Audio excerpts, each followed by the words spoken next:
This appears President Obama may relax some travel and compensation rules regarding Americans with family in Cuba. Tuesday, a delegation of Democratic House members returned from a visit to the island nation. Correspondent Molly Henneberg tells us what those lawmakers are saying and how that's going over. Engaging, energetic, and friendly. That's how some members of the Congressional Black Caucus, who met Tuesday with Fidel Castro, described the former Cuban dictator.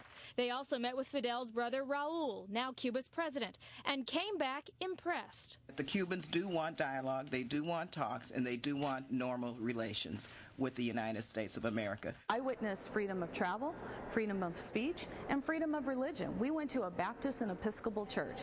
You know, I'm 46 years old. And the picture that's painted of what a lot of people know of Cuba is not necessarily what I saw. But maybe it's what the Castro brothers wanted the group to see, says Congresswoman Ileana Ros-Lehtinen, whose family had to flee from Castro's regime in 1960. They don't want to see the reality of Castro's Cuba, which is denial of human rights, denial of freedom, and denial of basic freedoms that we take for granted here in this great country. Members of the delegation say they were not there to negotiate, but Ros-Lehtinen criticizes them for not meeting with political dissidents. Too bad that none of the members of this caucus asked to go to a prison. None of them asked to speak to the political prisoners' families. The question of human rights is not a part of the issues when we talk about other nations, China. There was also some controversy after the group met with Raul Castro, and then Fidel, who wasn't there, wrote about the meeting in the official Communist Party newspaper, saying, quote, a fourth member of the caucus said that despite Obama's electoral victory, U.S. society is still racist. The lawmakers quickly denied it. I am not privy to anyone saying that in any meeting. President Obama said during the campaign that he favored loosening some Cuba restrictions, but not all of them, which the State Department affirmed today. I think we've been very clear that we don't think the time is right for lifting the embargo. Although the delegation and a bipartisan group in Congress is pushing for that. Still, the administration is expected to announce new rules making it easier for Cuban Americans to visit and send money to their families in Cuba before President Obama goes to the Summit of the Americas in Trinidad and Tobago at the end of next week. Brett? Molly, thank you. Senior political analyst Britt Hume has some thoughts on the evolving U.S. relationship with Cuba. Hi, Britt. Hi, Brett.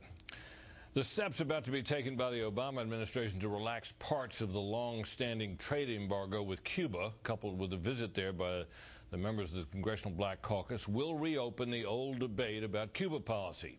Critics have long argued that the U.S. isolation of Cuba should be ended simply because it has not worked. After all these years, Cuba remains as communist and repressive as ever. Better, they say, to engage Cuba and try to change her that way. This argument has particular appeal on the American left, where there is some admiration for Cuba, for its public health programs, for example.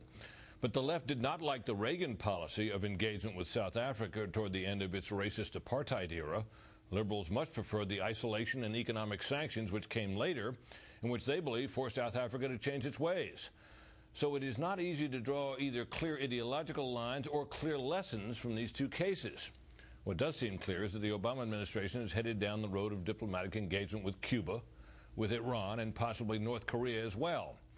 If it is fair to ask why not change a policy toward Cuba that has not worked, it seems equally fair to ask when was the last time engagement with a rogue regime like Iran or North Korea worked either. Such questions suggest why Richard Nixon once said that the hard part of being president is not doing the right thing, but knowing the right thing. Brett? You know, Brett, what do you make of this delegation going down to Cuba? They praise the Castro brothers and then say a Cuban statement comes out in the newspaper down there saying one of the members said the U.S. society is racist, and the delegation then denies that comment. Well, they may deny it. I heard Barbara Lee denying it, but standing over her right shoulder was Bobby Rush, the old warhorse from Chicago, who said just a few weeks ago, you remember when Roland Burris was up for admission to the Senate balked. And what did Bobby Rush say? Senate's racist. So they might not have said it on this trip, but it's not an unfamiliar sentiment among those people. All right, Britt. Thanks. You bet. Well, coming up, we'll see just how far some members, House members, will go to camouflage their ear